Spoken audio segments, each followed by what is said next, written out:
In chapter 9, Jesus' identity is challenged. We find ourselves in John chapter 10, but something interesting is happening in John chapter 9. His identity is being challenged. He's asked, who is he and how can we trust him? Is he really from God or simply a new charlatan in town? So many con artists were coming to town.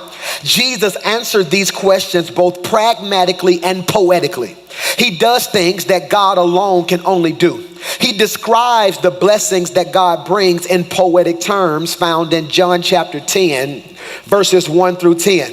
It is broke down in two parts in this passage. And because no one understands his figure of speech, in verses 1 through 5, he identifies himself, put this in your notes, in your phone, as the good shepherd.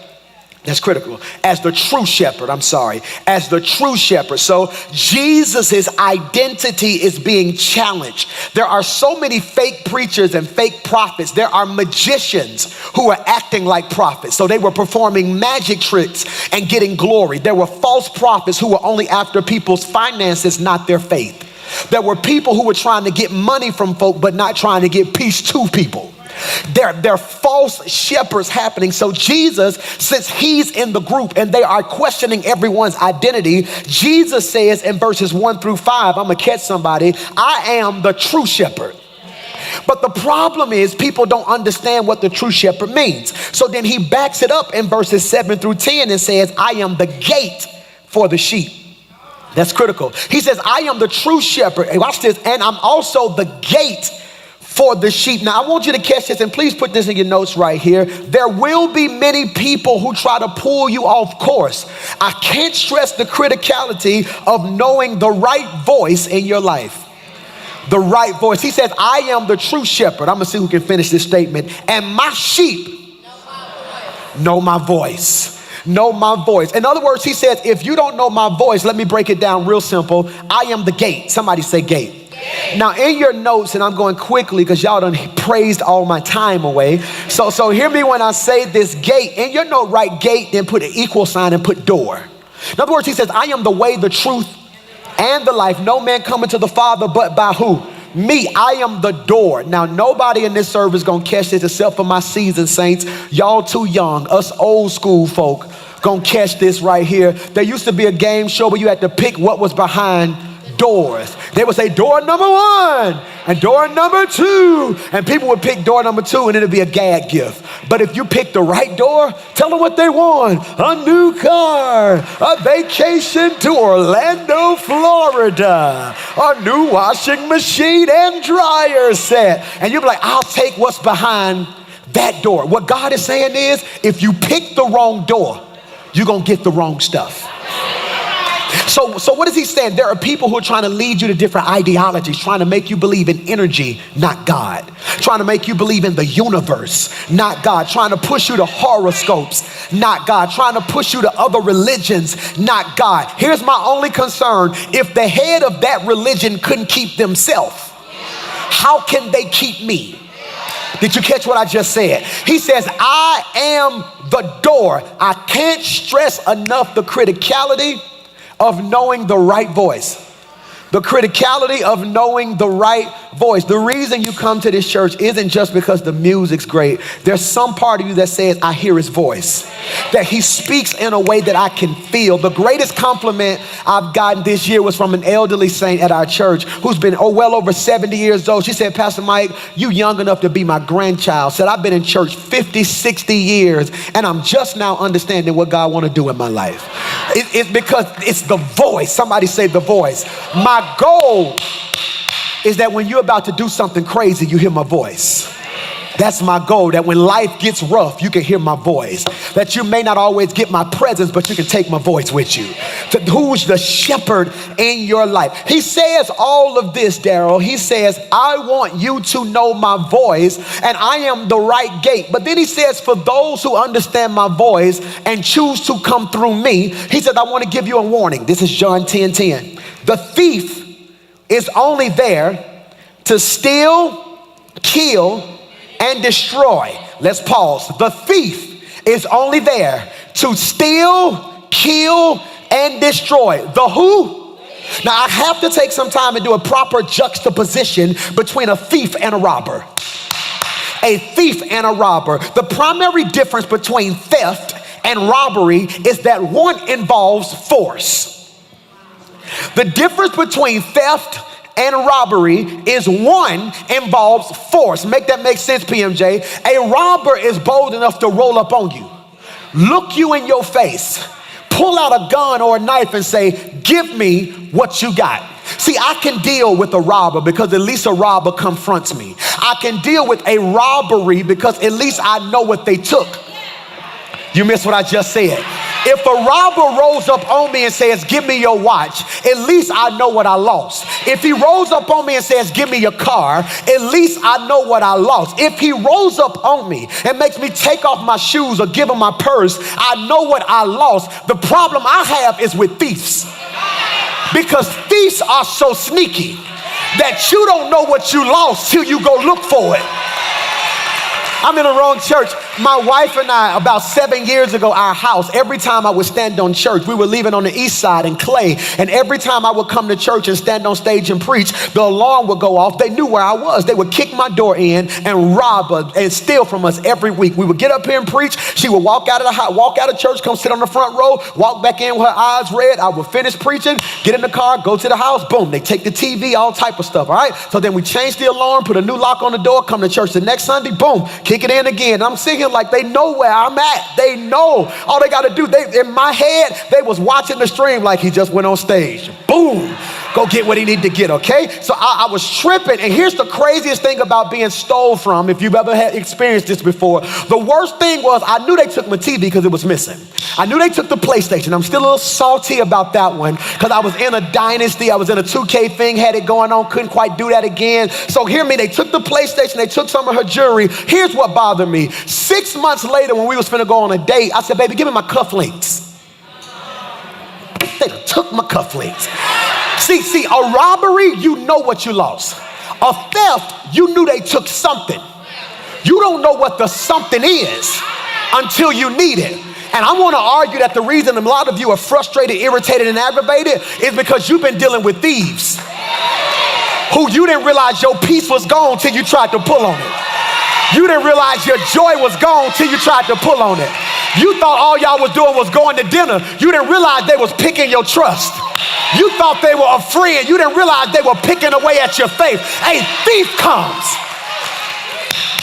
Which is why in my life right now I might be irritating people because I'm asking real quick, tell me what you really want.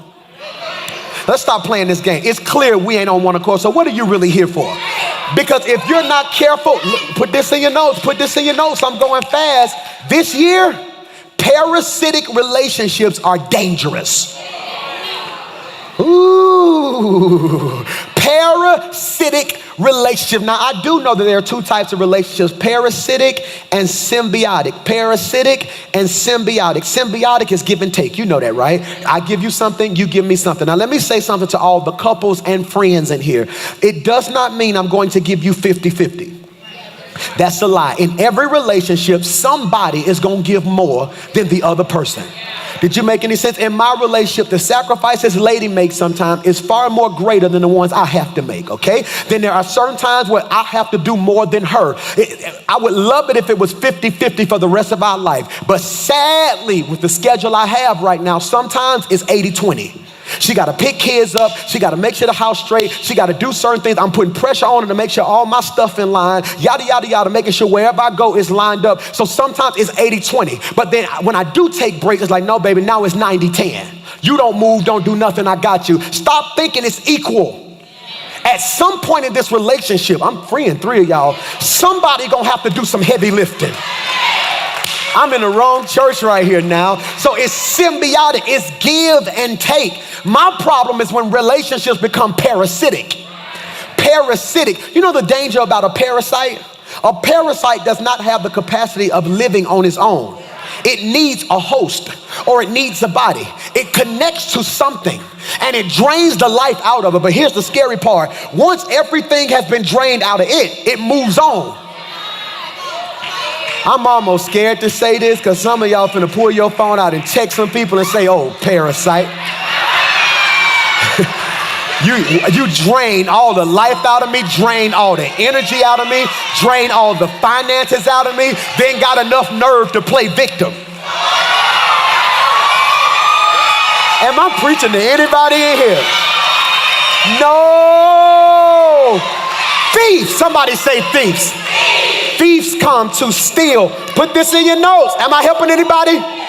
What do they want to do? They want to steal time, kill vision, destroy faith. Steal time, kill vision, destroy faith. So be careful, because what does the thief want to do? He wants to steal time.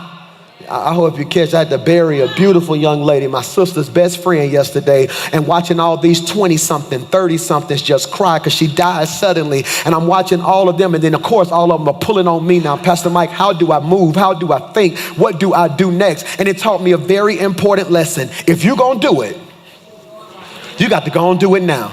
Tomorrow, this is how Granddaddy used to preach, and we don't preach like this no more. Tomorrow is not promised. I came to suggest to some people in this room, how do you know there is a thief in your life? The enemy is a thief. He's trying to steal your time. I need you to catch this now. He's trying to make you procrastinate. He's telling you, well, you can do it later. Well, get your life together later. No, you in your 20s, turn up. 20s ain't promised. When they shooting up concerts like they crazy. 20 ain't promised. When they breaking in people's houses, killing people, and innocent people getting shot by bullets, and life is real, and cancer is real, and diabetes is real, and anxiety is real. You got to do it now. If it's in his will. You got to make a decision. He's trying to take your time. And I came to suggest to somebody in this room that when you leave here today, manage that time. You ain't got time to be lazy. You ain't got time to lay around. You ain't got nothing to do, go get another degree. You ain't got nothing to do, start a business. You ain't got nothing to do, go be a mentor. I came to suggest to you right now, God is doing, not only is it going to be big, it's about to be quick. And that means you got to know it's your time. I'm about to make a statement, and half the room gonna miss it, half the online gonna miss it, but those of you who catch it, something in you may shiver, the skin, hair on your arm may stand up. I am not sure about a lot. I'm not sure that I'm the best singer. I am not sure that I am the best preacher. I am not sure that I am the most handsome. I am not sure that I have the best church. But there is one thing that Jaquita McClure and I are very sure on. Like it or not, it's our time. I don't know, you caught that right there.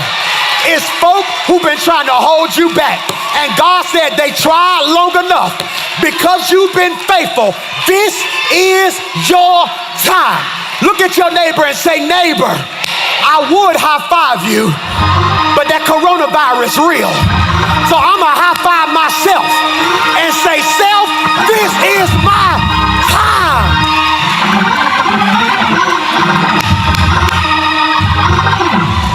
It's my time.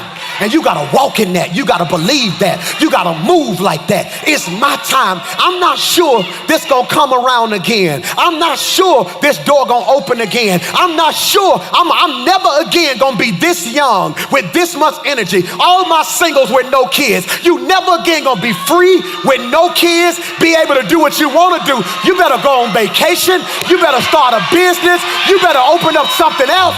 This is your Every couple in here, you spending all this time fussing and arguing and fussing about stuff that don't even matter. One of y'all better grow up, look at each other and say, now hold on, baby. We done survived all this stuff, and God did not bring us this far just to bring us this far. Let me make it very clear. You got favor, right? Yep, I got favor, right? Why? Okay, do the math. Do the math. Do the math. All right, here's the problem. Parasitic relationships. When you are in a parasitic relationship, 1 + 0 = 0. Pastor Mike, that don't make sense. No, because you bring something, but because they don't bring nothing, they drain what you bring, and it equals nothing. When you are in a symbiotic relationship, 1 + 1 = 2. All right, Pastor Mike, what are you talking about? I bring something, they bring something, we produce something. But when you are in a super abundant relationship, 1 + 1 = 3. You missed it. Because when I put my favor on what you're doing, It makes what we do produce something else. I need somebody in my life who recognizes who I am so God can bless what we do. Steal time, kill vision, destroy faith. What you go through a lot of times isn't about you, it's about your faith. It's about your faith. It is about your faith, and the devil tries to destroy your faith. I preach in loop. I preach in a hermeneutic loop, which means if you missed the first Sunday of the year, you got to go back and listen to it because I'm preaching in loop. And when the devil tries to destroy your faith, he tries to call faith trauma. He tries to cause faith trauma. My wife has a lot of trauma to me sometimes, and it's one of our moments where we just disagree. We don't fuss. We call it heated fellowship. Okay, we don't fuss. We just call it heated fellowship. My baby boy Miles fell, boom, broke his arm when he was like 1.5, I think, 1.5 going on 2. Fell off the couch, broke his arm. Booyah! They had to put it back in place, put a pin in. It was crazy. Okay, booyah! To this day, he's 3. Before this year, right? He's 3. So to this day, if he sits on the edge of a couch on the arm, she screams, "Get down, you're not finna break your arm again." And I'm sitting there like, babe, time out. God delivered him. He's free, he healed, he's still bad. That if he might need it to get broke again, just to be honest. Miles is all over the place, but I'm trying to get her to realize, baby, you can't operate in the fear that something gonna happen to him, but it's real. And many of you, every time you get ready to step out in faith, because you stepped out last time in foolishness.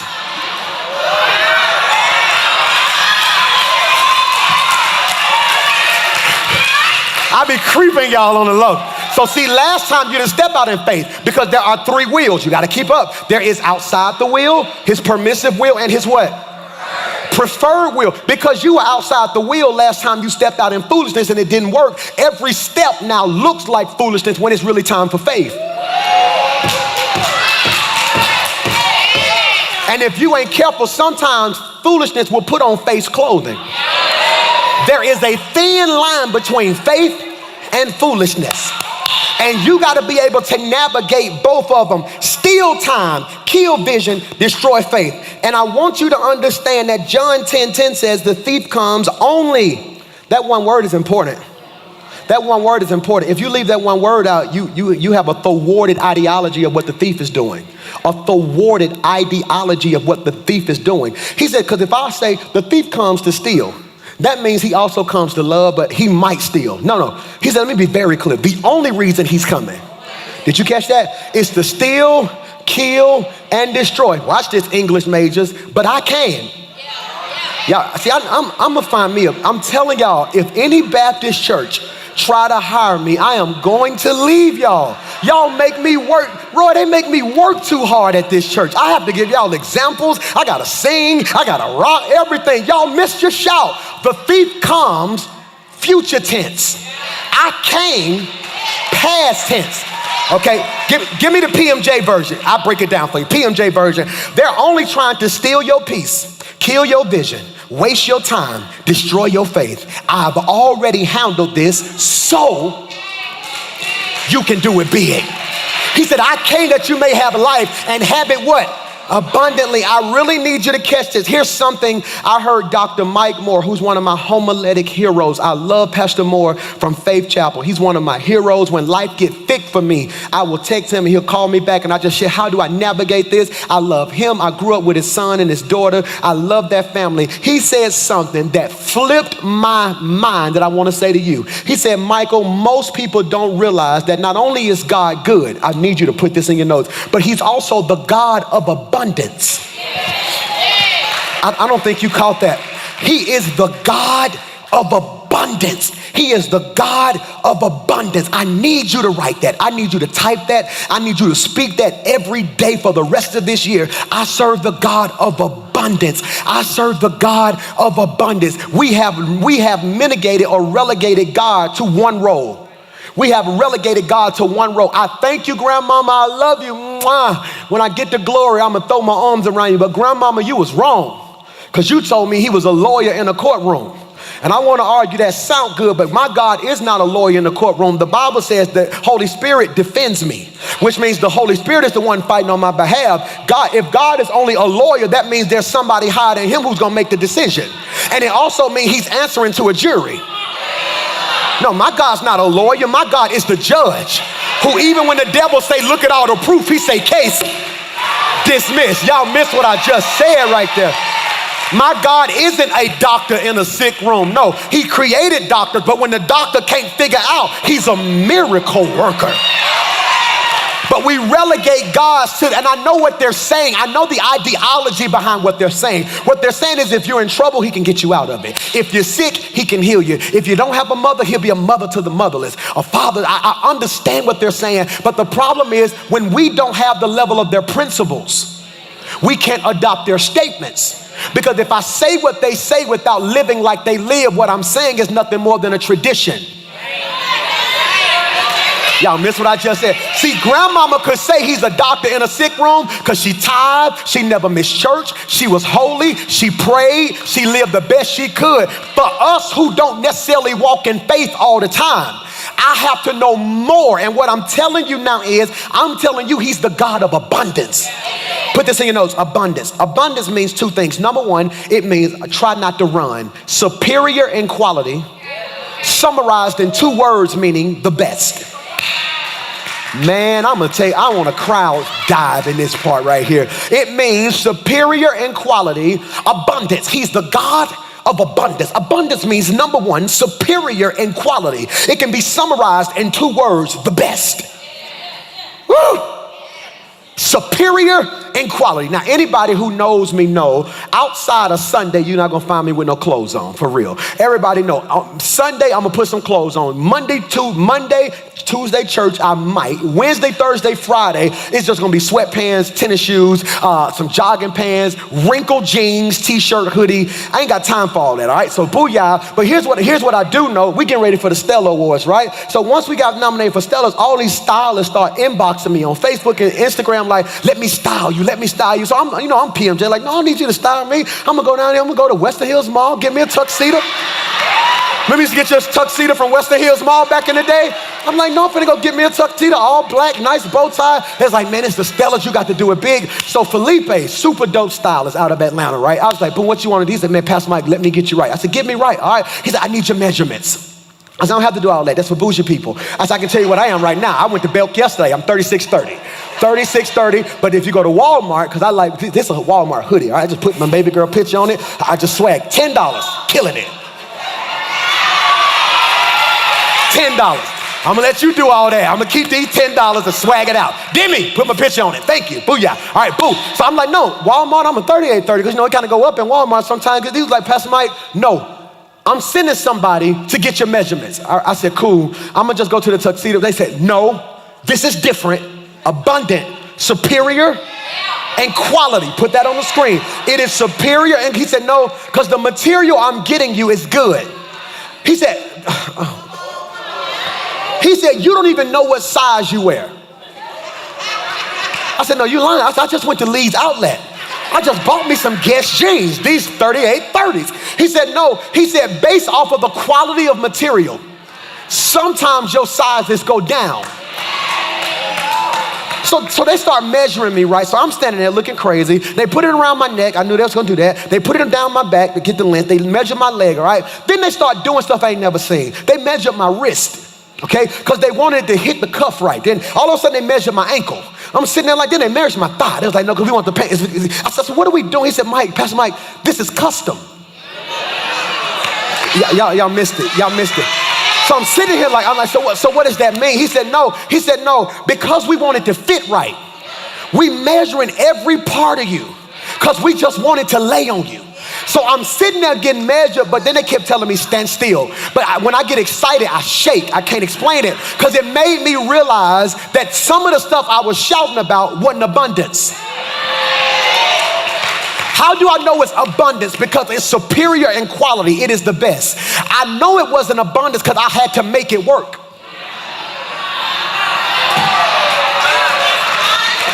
If I have to make it work, why would you pay? I'm finna go to all the women. Women, come here. Why do you pay all that money to let your stylist do your hair only for you to go home and say, I'm gonna fix it? I just messed 10 of y'all up right there. You sit in that chair all day, let her do all that stuff. Then you leave out saying, yeah, she did it, but I know what I'm gonna do when I get home. I'm gonna bump it a little bit. No, see, abundance means when he get through with it, it ain't nothing else you gotta do to it. I don't think you heard what it is, superior in quality. Somebody say, preach, PMJ. God sent me here to tell you today that what he desires to do in your life is the best. Look at me. I know some of us grew up around the way. I grew up in Ansley, 1501 51st Street, Ansley. I know many of us didn't have nothing. I know a lot of times, it's so crazy. I didn't realize I was poor till I got grown. Some of y'all don't even know what I'm talking about. We thought we was kicking it. We went over grandmama's house. We went over cousin's house. We kicked it all the time. We moved from house to house. I thought we was buying a house. It's now that I'm grown, I realized we were just renting a house every other year. We didn't realize we didn't have nothing. Thinking we waiting on somebody to pick us up. We thought we were just hanging with family. We didn't realize we didn't even have a car. We're having to ride on the church van. So now that I'm grown, I'm calling my dad like, Dad, what you having? He was like, no, what made you? I thought we was balling. Think about it. We used to go out of town. Then I thought about that was your uncle's house. So we going on vacation to somebody else's house. We have nothing. I'm sitting down now like, God, he said, but God said, Mike, even though y'all come from nothing, what I have designed for you is the best. Now hear your pastor when I say this, and I mean this from the bottom of my heart. I want you to get an attitude in 2020. Because if it ain't the best,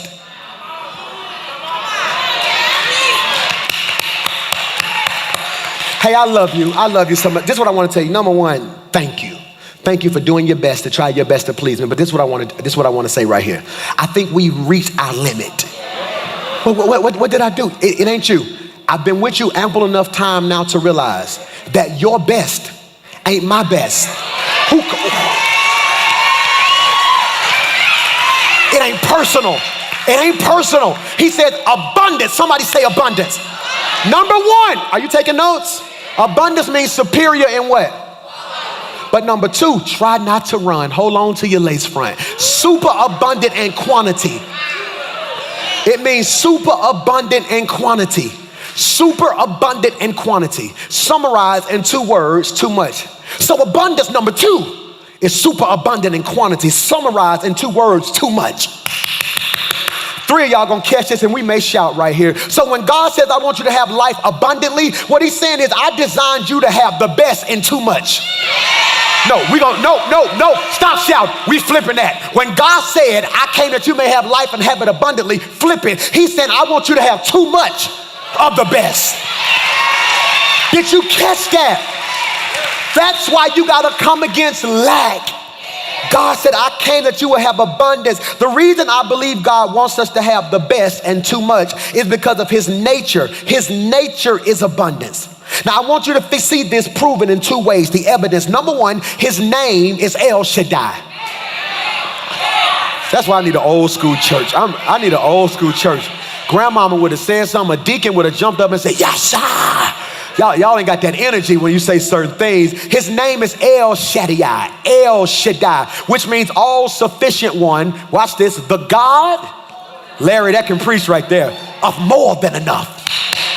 The God of more than enough. The God, you wanna know the worst thing my kids do to me? And it make me wanna punch them. Now you love your kids when it make you wanna fight you sometimes. Like, cause I can't stand it. Whenever we get ready to get something to eat, I can't stand it. We'll be in the truck and we'll go to Chick-fil-A. Then all of a sudden, I got 5 kids. One of them will say something dumb like, are you giving me something too?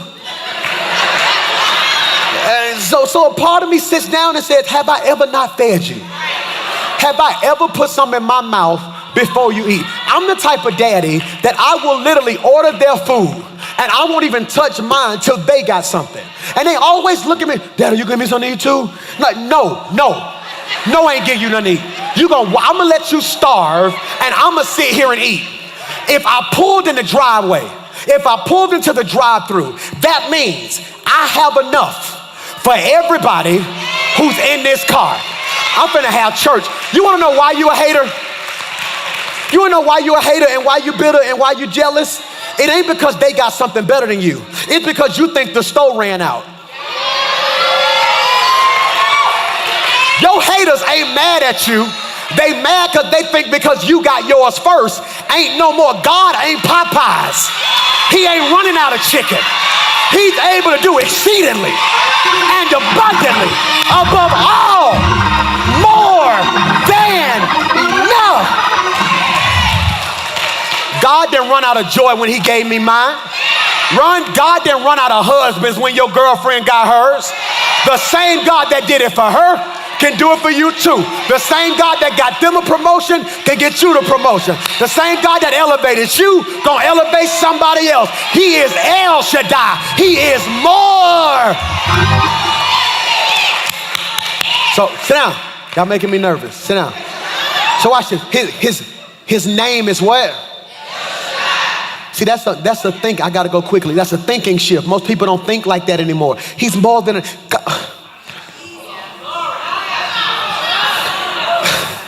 See, God doesn't meet needs. He exceeds them. That's crazy, ain't it? Oh my God, I need some more time, but y'all trapped worship, praise, Kanye Sunday service, all my time away. Hear me? God exceeds needs because God says, I am El Shaddai. I am more than enough. Catch this now. I am more than enough. Let's keep rolling. Number 2, his speech. His vocabulary. God, this is rich right here. God speaks in abundance. He speaks in abundance. Now let's talk about this. Matthew 12:34. O generation of vipers, how can ye, being evil, speak good things? For out of the abundance, do you see that now? Abundance of the heart, the what? Mouth speaks. Give me the Message version of that, please. Look at what it says. You have minds like a snake pit. How do you suppose what you say is worth anything when you are so foul-minded? It's your heart, not your dictionary, that gives the words meaning. That's crazy. In other words, he says, I ain't trying to be funny. You saying the right stuff, but your heart and your spirit telling me is not what you feel. Jesus Christ. Sugar and salt look just alike till you taste it.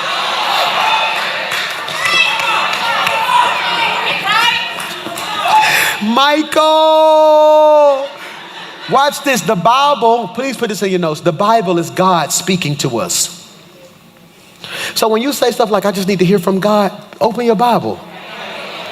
The Bible is not just a good book or a holy book, but the Bible is literally God's way of speaking to us. So if we believe that out of the abundance of the heart the mouth speaks, then we must also believe that this is God speaking to us. We know what God thinks and how he feels about a matter by what he says. I want you to pick this up today, that whenever God speaks, he uses superlatives, maximum supreme forms of expression. God never talks about enough or a little bit.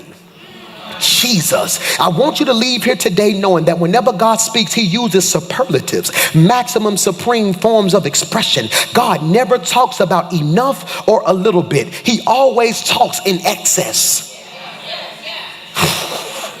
Let's look at it. You still don't believe me. Go to Psalms 23:1. Look at how he talked. Watch this. The Lord is my shepherd.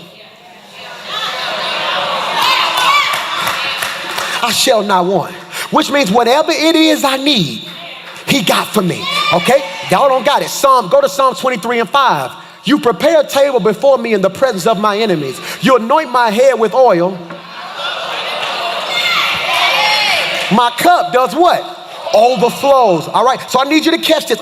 God always speaks in excess. Okay. So let's talk about this, Pastor Mike. Psalms 23 is a prophetic psalm for today. Psalms 22 is a prophetic psalm for our past. Psalms 24 is a prophetic psalm for our future. I said it fast and I see you typing. I'm going to say it again. 23 is for today. 22 is for yesterday. 24 is for tomorrow. 22 is predicting or prophesying the crucifixion. 22 is prophesying the crucifixion. In 22 it says, God, my God, why hast thou forsaken me? What does Jesus say on the cross? Eli, Eli, lama sabachthani. God, my God, why hast thou forsaken me? So 22 is prophesying that pain is coming. 23 says pain is coming, but I'm going to prepare a table. And overflow is on the way. But then 24 says, lift up your head, O ye gates, and be ye lifted up, ye everlasting doors, and the King of glory shall come in. Now, I need you to catch this. I ain't got time. I done ran out of time fooling around with y'all. The Kanye West service Sunday service all my time away, rocking and waving. We done swagged and surfed all my time away. Watch this. Psalms 24 is an antiphonal psalm. For those who like to write, put that in your notes. Spell it the best way you can. Antiphonal psalm, okay? What do we realize? When you get to heaven, you're not going to be in one big choir with a choir director. No, it's no choir director. We're going to give God what they call an antiphonal praise. Antiphonal psalm, antiphonal praise means it is a competition in a sense. It's like this. Antiphonal means one angel going to shout holy. Then another angel going to say holy. Then another angel going to be like, no, he been better than me than he been to you. Holy. So it's like every round. So antiphonal praise, I'm finna have church by myself. An antiphonal praise is just take for instance, I'm gonna see if you catch this. All right, so just imagine all of us sitting in here. Then one of y'all thought about how good God is, and you just said, worthy. I don't have to know why you said it. Your praise triggered my praise. That's why you gotta be careful who you sit next to on Sunday. That's why some of y'all don't even act like that, but the whole time they were singing, your hands was lifted. But then some of y'all was sitting next to somebody on their phone and you couldn't even get your praise out because they didn't match your intensity. Antiphonal, it is a call and response. That's why Psalms 24, I want you to catch this. Psalms 22 is prophecy. Psalms 23 is prophesying how God's gonna keep you in your pain. Psalms 24 is telling you how to respond to it. It is a call and response. You don't get it. I'm going to make it make sense. Look at 24:1. Watch what he says. The people would say, the earth is the Lord's and all that it contains, the whole world and they that dwell therein. He has founded it upon the seas and established it upon the rivers. Look at this. And then what would happen? The leader would come back and say, who may ascend to the hill of the Lord and who may stand in the holy place? The people would say, he who has clean hands and a pure heart, who has never lifted up his soul in falsehood. Then they would go to verse 8 and the leader would say, who is the King of glory? They would come back and say, the Lord God strong and mighty. But I just messed y'all up because you got excited because the leader asked the question. The only reason the leader asked the question in verse 8 is because they got swag in verse 7. Because in verse 7, the choir said, lift up your head, O ye gate, and be ye lifted up, ye everlasting doors, and the King of glory shall come in. The leader said, oh, you got it like that? Well, who is the King of glory? They pushed back and said, the Lord. I'm trying not to preach today. Strong. See, your circle is the reason you fight depression sometimes. Because when you say something, your circle got to have enough faith to push back and pull you out. I don't know how I'm going to pay this bill. Who is Jehovah Jireh? I don't know how I'm going to get out of this. Who is your way maker? Look down your row and shout, lift up your head. Oh, yeah. I got to get out of here. Play. So he said, I'm trying to get you to realize that I can do abundant. Play, because I done ran out of time and I'll keep going. Proverbs 3:9-10. Honor the Lord with your possessions and with the first fruit of all your increase. So your barns will be filled with plenty and your baths will, look at abundance, overflow. Somebody say overflow. Look at this out of this version. Look at the Amplified version. Honor the Lord with thy substance, i.e. materials, resources, money, finances, and with the first fruits of all thine increase. Next verse. So thy barns, our storage place, our accounts, watch this, will be filled with plenty. Means abundance. Thy presses shall burst out. Somebody say burst out. Burst out. Say burst out. Burst out. Burst means to implode, by explode, by internal pressure. Y'all missed that. God says, no, you finna walk in overflow, not because of what's going on the outside, but because of what I'm putting in you. Who's ever packed before? Anybody's ever packed before and you stuffed your suitcase too much, so you had to lean on it? And then you finally got it zipped only to find out that it bust open on the backside? God says, that's what I'm trying to do to your finances. That's what I'm trying to do to your peace. That's what I'm trying to do to your joy. If you're in a relationship, that's that type of happiness I'm trying to give you. See, I want you walking around like, I ain't never been this happy. I ain't never had this much peace. And let me free you, money ain't gonna bring it all the time. Hear me, some of the best times in my life was when we didn't have nothing. Laying in bed, watching DVDs, eating what? Bugles. Eating Bugles. We didn't have nothing. Laying in bed watching DVDs because we didn't even have cable, watching Life or Dream Girls. That was the only 2 DVDs we had. She would go to the gas station, get a bag of Bugles. We would put them on our fingers, lay in the bed and just crack jokes. So what we gonna name it? So if we have a girl, what her name gonna be? Oh, so if we have a boy, what his name? Oh, okay. One day I'm telling you, our church gonna be dope. We're gonna bless them in. With nothing, stuff will ruin you. He said, no. He said, I'm trying to do abundant. I'm trying to give you overflow. Why did stuff burst? Watch this. His storage burst because he had too much. I want you to pay attention. He says the thief comes. Who comes? We got to go quickly. Who comes? Who comes? Okay, so watch this. The thief comes. Did you catch that? Go to Malachi. Will a man rob God? Yet you, watch this, are robbing me. Now I want to just juxtapose. I'm gonna throw a homiletic stone at it and leave. I'm gonna just hit this for real quick. Look at what it says. I'm gonna call the enemy a thief. I'm gonna call you a robber. See, I'm gonna call the enemy a thief because at least he had the dignity to come when I wasn't there. You know me and playing me. Watch this. I want to argue with you that sometimes you are robbing your future. Bro, I can't help but put God first. I can't help but put God first. I can't help but put him first. He's done too much for me to Tristan, he's done too much for me to back out now. Hear me. The first time I went and sung somewhere and they gave me a check to sing, they gave me $3,000 to come sing, all right? I'm sitting here looking like, what? 3 stacks to come sing? I would have, ooh, yeah, every 2 days. Out of nights like this, I wish, for 3 days. And I'm sitting there looking, they gave me $3,000. Now literally, I couldn't wait to get back to church. I signed the back up and put it in the envelope. I said, that's my first fruit. I said, no, God, he's proven to me too many times that if I honor him, burst out coming. I don't think you heard, it's abundance. Somebody say abundance. Now let's look at this. Look at Malachi. He said, you won't have room enough to what? What is that called? Too much. You ain't gonna have no place to put it. Look at that. What caused him to run out of room? Too much.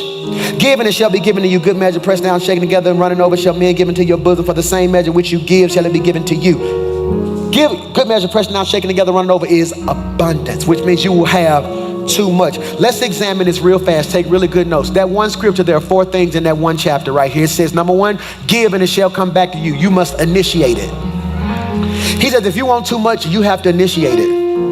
Give. Now let me say this to you. I know this is talking about finances, but I want to digress just a little bit. All my fellas, give me a roof. If you missed this past Monday, it was off the chains. This whole sanctuary was filled with nothing but men, man. It was crazy. We had a good time. But I want to say this to you fellas. We're trying to become better men. I want to say this to you. I'm going to argue that everything that's wrong with her, instead of fussing at it, give it. Give her understanding. Give her prayer. I'm trying my best to do a better job at this because I'm alpha sometimes. So I come off strong sometimes, or once my mind made up, it's made up. This can go to your head sometimes. I told the fellas that. I said, because all day I'm telling people what to do. Cut this on, do so-and-so, so. Hey, I need to do. Think about this. I'm telling y'all, clap your hands, say something. Then you get home and you have to turn it off. Baby, go get me something to drink real quick. Oh, please. You got, so I try to give respect. Because watch this. If I give respect, it's coming back. Good measure. Pastor Mike, how do you know? Because of number 2, the law of reciprocity. Reciprocity means what you put out comes back. What you put out comes back. I had a friend who was a pastor out of New Orleans, right? Before our church took off, we used to talk every other day. The church took off and I just boom, boom, boom. I look up, it's 9 years later. He shot me a text yesterday like, man, I'm just so proud of you doing your thing. Ask me what I said next in the text. I said, man, I want to apologize. I said, I couldn't find your number, one, because I changed phones and stuff. I said, I want to apologize. I said, life got so fast, so quick, I fell off. I said, I want to make you this promise. If that ever happened again, I want you to check me. Because before any of this, you were my friend. And we were talking. I said, by the time we were talking, I think at that point we only had two kids, then another one came. I got 3 kids since then, church taking off, XYZ. I said, I apologize for that. He said, man, that meant the world to me. Pastor Mike, you didn't have to do, you just could have kept moving. No. I'm going to give grace and I'm going to give humility because I want to reap humility. Pastor Mike, why they just won't tell me they sorry? Because you won't tell nobody you sorry. Y'all don't like me today. Abundance, somebody say abundance.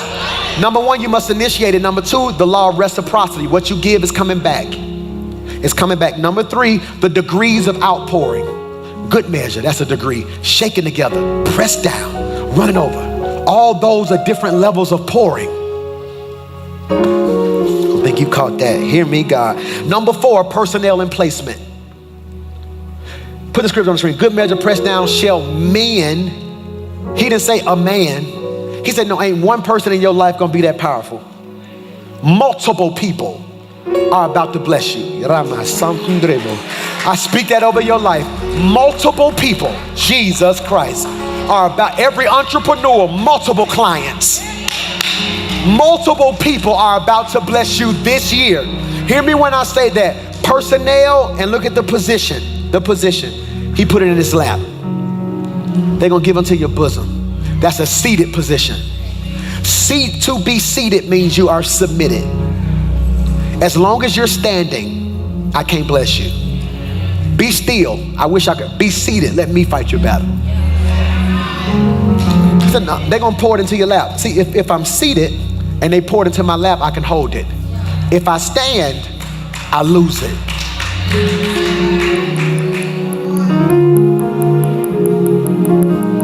Now unto him who is able to do exceeding and abundant above all. Look at this translation, the Amplified version. Now to him who in consequence of the action of his power that is in work within us is able to carry out his purpose and do, Jesus, super abundantly. Do y'all see this? It's right there in the Bible, super abundantly. I want you to catch this. According to the power, somebody say power. Last 2 minutes. Power in this word is dunamis. Dunamis, which means working energy, There are 2 types of power, exousia, dunamis. Exousia is authority, dunamis is dynamite, where we get our American word dynamite. So police officer, his badge is exousia, that's authority. When he says freeze, you should stop because he has a badge. His gun is dynamite, boom. If you don't respect my authority, you'll respect my power. So God says, I'm giving you dunamis. Look at that. You got authority, but now I'm giving you my power. Now here's the difference. There's some power that is dormant. All right, who's ever picked up a battery? Is power in that battery? Why doesn't it hurt you? Because it needs something in order to be activated. So the moment you put that battery in your hand, you don't feel nothing. Put that battery in a remote, it comes to life. God says my power ain't dormant. With or without you, I'm working. Y'all missed what I just said right there. Get in your mind. I want you to get in your mind right now. Whatever dream, whatever thing you're believing God for, I want you to get that in your mind. Please get that in your mind. Overflow, get that in your mind. Online, get that in your mind. Get that in your mind. If you're watching online, I dare you to type what you're believing God for right there. If you're in this room, I want you to talk to yourself real quickly. What are you believing God for? I need to get that in your mind because I'm going to speak something over and I want it in the atmosphere when I speak it. Get that in your mind. Get it in your mind. Get that in your mind. God, get that in your mind. I got a church full of blessed people. That's what I want. I want couples. I want the divorce rate down, God. I want families blessed. No early death, no accidents, no incidents, no tumors, no nothing, God. I come against that. This is a blessed church walking in abundance. God, I speak millionaires are in this church who have a heart for God. Inheritances are being left to people in this church. Properties are being left to people in this church. They're walking in overflow. They're walking in abundance. Get it in your mind right now. Get it in your mind. Get it in your mind because I'm going to activate something in your faith. Get that in your mind. Here it is. Now unto him who is able to do exceedingly and abundantly above whatever you just thought. I came to speak over your life that what you just thought was too small for what God's gonna do in your life. God said, I'm giving you too much. He said, I'm exceeding your expectation. You said, Lord, make him a good husband. I'm finna make him a great husband. You said, God, give me a job. I'm giving you multiple offers. God is able to do exceeding, super abundant. I declare abundance over your life. I declare you shall not lack. That God's doing it over and over and over and over. Father, I pray that you're doing abundance. God, I pray that what you give them will be superior in quality and super abundant in quantity. God, give them so much they don't know what to do with it. God, I declare in 2020, they're going to be making statements like, who do I talk to about managing all this money? I declare in 2020, they're going to make statements like, we got too many bedrooms, we got to get more furniture. I declare in 2020, they're going to say, I ain't studying, I got so much peace, I'm not even depressed. I declare in 2020, they're going to have overflow to take care of mama and them. I declare this year, God, we're on a 3-year run right now. 2020, 2021, 2022, 2023. 3-4 years of unmerited favor and abundance. God, we setting some up for our generations right here. I declare what we went through, our babies will never have to go through a day in their life. Oh, God, I feel you in this room right now. We declare abundance, supernatural overflow. It's overwhelming us. God, it won't be long, decrees the Lord, but it's going to happen fast, quick. Blessings on top of blessings. So fast, our head will swim. God, every time we turn around, you're going to be blessing. You're going to be healing. You're going to be moving. But God, don't let me be the thief that holds up my blessing. So God, I choose to put you first in all that I do. God, before I bust a move in the morning, I'm going to thank you for that day so I can have abundance in that day. God, I'm putting you first in my giving. I'm putting you first in my dream. I'm giving you all the glory. Because God, if we're not careful, you'll give us abundance to reveal our motives. But God, I know if we couldn't thank you with nothing, we're not going to thank you with something. So God, before you even send it, I just want to say thank you for everything you're doing in our life. It's in Jesus' name. If you receive that, come on, stand on your feet, clap your hands right there. Come on.